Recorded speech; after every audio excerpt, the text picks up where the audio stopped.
Assalamu alaikum wa rahmatullahi ta'ala wa barakatuh.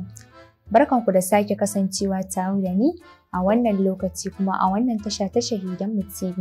Sunana Fatima Abubakar. Insha Allah a wannan lokaci za mu yi magana ne akan yi wa Annabi Muhammad sallallahu alaihi wa alihi wa sallam salati na kankara zunubi.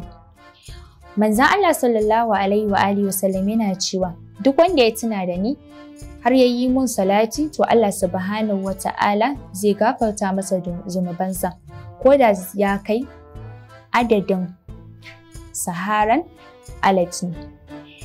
Bi ma'ana manzon Allah sallallahu alaihi wa alihi wasallam yana cewa a wannan ruwayan duk wanda ya min salati ko da so ɗaya ne to Allah subhanahu wa ta'ala har ya tuna da ni kuma ya min salati to Allah subhanahu wa ta'ala zai kankare masa zunubansa. Akwai wata sahara da ake cewa alat. Saharar shimfiɗacciya ce tsakanin Makka izuwa Iraki izuwa Siriya a wancan lokacin.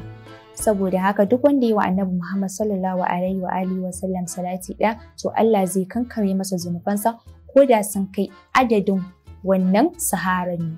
Saboda haka a koda yaushe sai mu yawaita yi wa Annabi Muhammad sallallahu alaihi wa alihi wa sallam salati ba dare ba rana ba safi.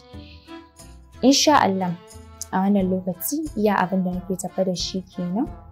Za ku iya danna subscribe sannan ku danna alamar ƙararrawa ta yadda za ku rinka samun sababbin shirye-shiryenmu da zarar mun ɗaura. Sunana Fatima Abubakar. Wassalamu alaikum wa rahmatullahi ta'ala wa barakatuh.